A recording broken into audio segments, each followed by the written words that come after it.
All of these people are genuinely disconnected. They don't understand that my message makes people feel better.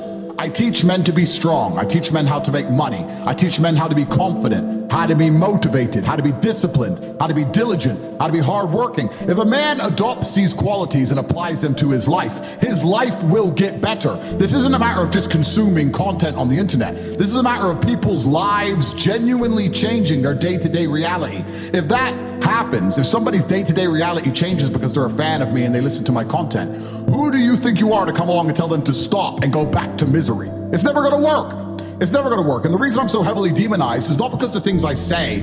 It's because I am so massively influential. And when I'm teaching these young men, these young boys, to have any degree of standard for themselves, any degree of parameter for what they will accept inside of their minds, they see that as a threat to the slave programming. If a man stands up for himself and has self-respect, he doesn't want to wear a mask because he respects himself. He doesn't want to take antidepressants. He respects himself. He doesn't want to eat the bugs. He respects himself. They don't want men to have self-respect. We're not allowed to have self-respect. We have to sit there and be completely empty vessels waiting for the slave programming to be plugged in, so we'll comply. That's all they want, is compliance. And that's why me, as a man who stands up and says, listen, you should become as strong as possible, you should believe in yourself, you should be motivated, and you should also try to make as much money as possible, because money is a very important weapon in the fight against slavery.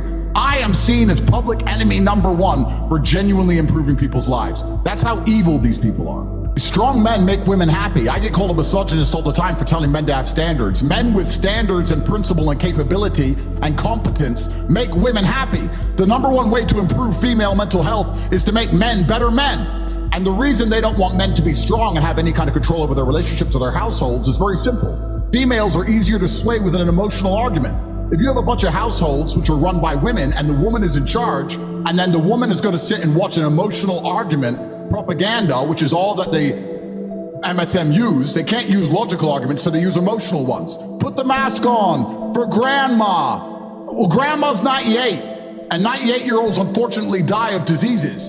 And telling a 6-year-old kid to put a mask on, or a 21-year-old strong man to put a mask on because 98-year-old grandma might get sick, doesn't even make any logical sense. But it's an emotional argument, and women fall for emotional arguments easier than men. So how do you control a populace? It's very simple. You subdue the men, you make the women in charge, you make it a matriarchy, and then you use emotional arguments via the propaganda mechanisms, because women are more likely to agree with them, and then you have the entire population under control. That's why it's done on purpose. They don't want a man to have any degree of control over anything in his life. You know, even his own house. You can't even be the king of your own household anymore. And it's making women miserable, it's making men miserable, it makes the entire populace miserable. And there's another thing I want people to understand. Misery is also a very key component to their slave agenda, because when you're truly miserable, you are selfish. You don't care about anything that happens outside of yourself. People say that you and I perhaps were angry people, but I'll tell you something, we're positive people because we care. We care about what happens to our country. We care about what happens to our cities. We care about what happens to the future for our children. When you're truly miserable and truly sad, you're self-obsessed. You don't care about anything but yourself. They want us all miserable on antidepressants, eating the bugs, watching the TV shows. Because then when something happens down the street that's not supposed to happen, we don't care. Oh yeah, well, the store down the street got robbed and my town's on fire, but I'm sad anyway. They want us all selfish, because when we're selfish, you can't band together to resist anything. Because without a border, you don't have a legal system, you don't even have a nation anymore. You want to talk about rape without consent? You absolutely and utterly nailed it.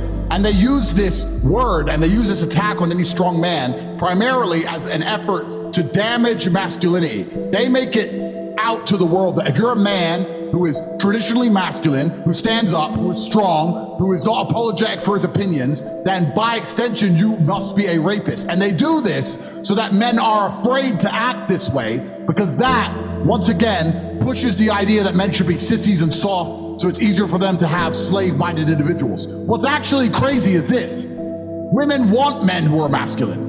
The kind of man who is not going to rape is the kind of man who has choices and genuine access to females who love him. Why would a man who is successful in all realms of human endeavor, including his relationships with females, ever rape anybody? No, I'll tell you who's a rapist. The liberal who eats the bugs, who's fat and ugly with no personality who's sad on antidepressants. No woman wants him. He's the kind of guy who has to rape to have sex, not the traditionally masculine, toxically male, the man they try and say.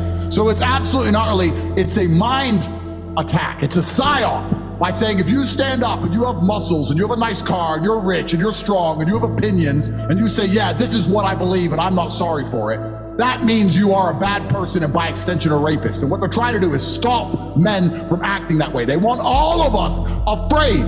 Without fear, none of this works. I think it was Goebbels who said it. I don't know if your research team can find it. Goebbels said it. You lie and you lie on repeat and you make them afraid. And that's all you have to do. Nazi Germany literally said the exact same thing and look what they did to the world. And it's amazing that the tactics haven't changed. The apparatus, the MSM hasn't changed. It's the same game. It's exactly the same game it's always been. We are grooming the new generation of Americans to be fully embracing of diversity and inclusivity. And for the children and the people that support it are going to realize that this is going to be the grooming of the next generation. That's the whole goal, is to make kids that aren't used to seeing something like me more comfortable to seeing it. No one's there to push an agenda on anyone. No one's there to persuade people or to recruit people. Who wants to be a drag queen when they grow up? You could be a drag queen superhero. Learn to love, learn to vogue, face your fate. We'll convert your children. Someone's gotta teach them not to hate. We're coming for them. We're coming for your children. We're coming for them.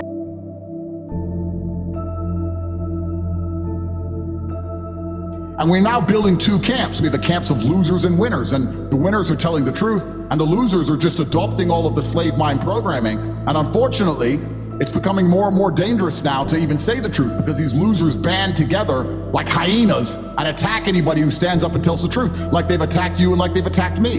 The people who are trying to put me in jail are not good people. They're not good people. They're not honest, hardworking, God-fearing people. They're evil people, and they know exactly what they're trying to do. It's scary. Well, that's the thing, because they want me to cower or cuck. What they're trying to do is, because I inspire so many people, if they can break me, they can break the souls of millions of people by extension.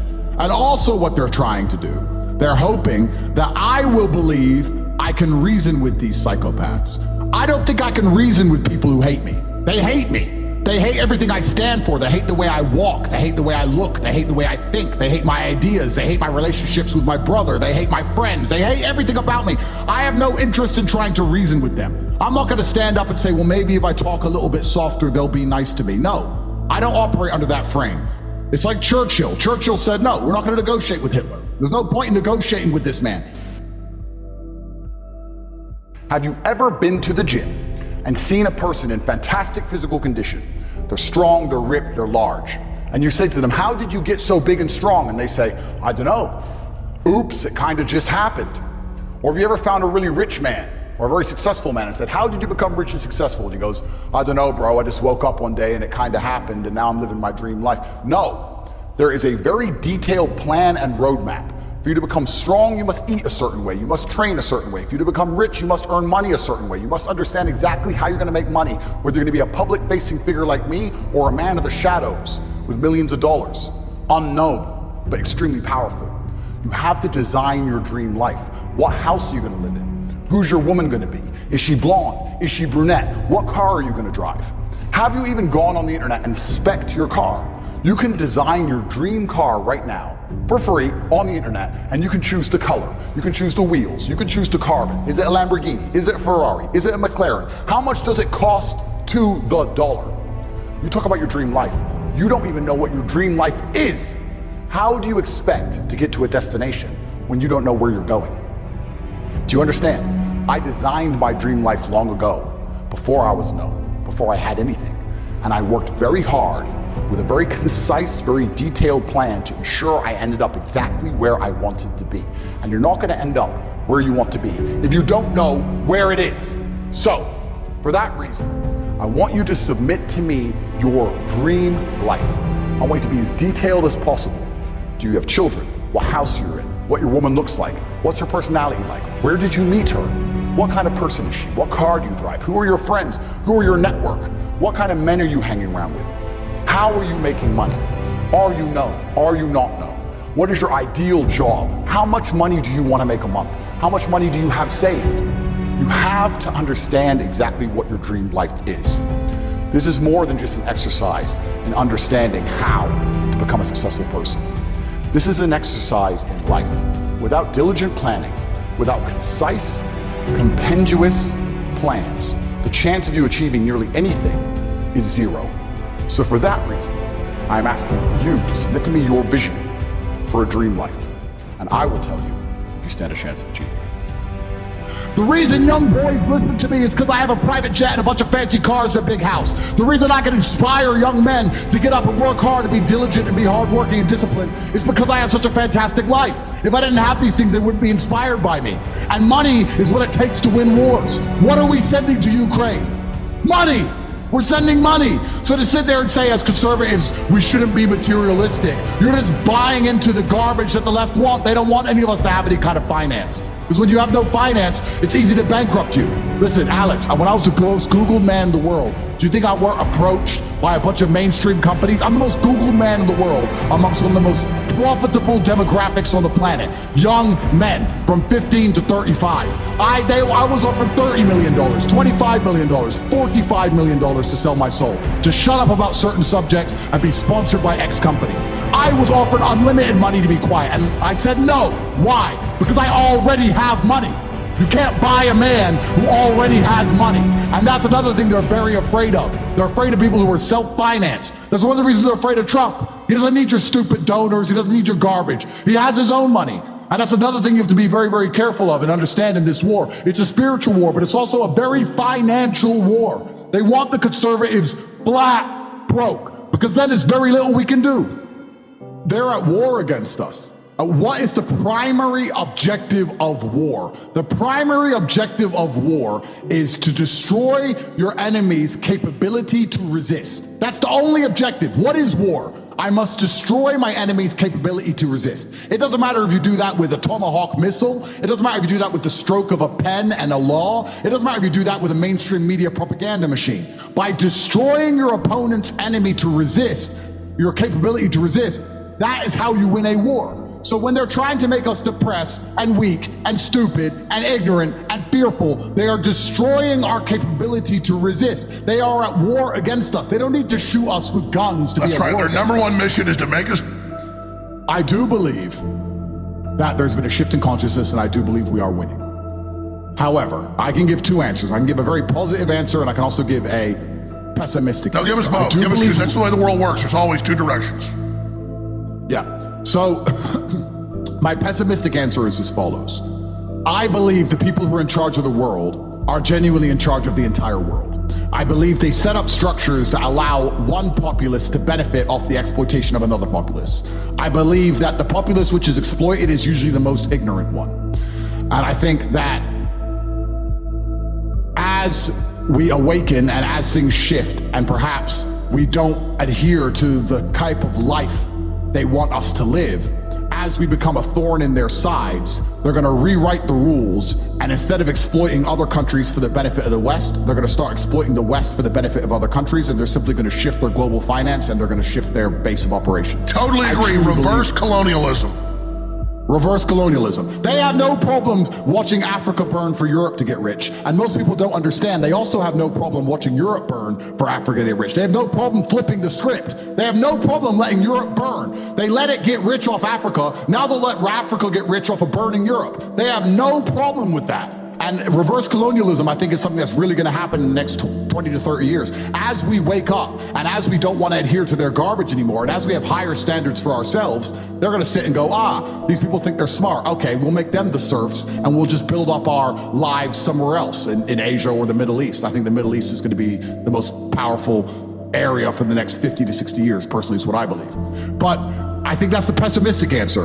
The positive answer is, ultimately, I do believe we have control. I think the population has control. I think that the closer we get to sensibility and truth and honor is also the closer we get to God. I think that when enough of us band together and resist, it doesn't actually take as many people as you think to inspire the general population to stop adhering to these slave principles. And I do believe that a new age for the West is coming. I think that we are in a much better position than we were 3 or 4 short years ago.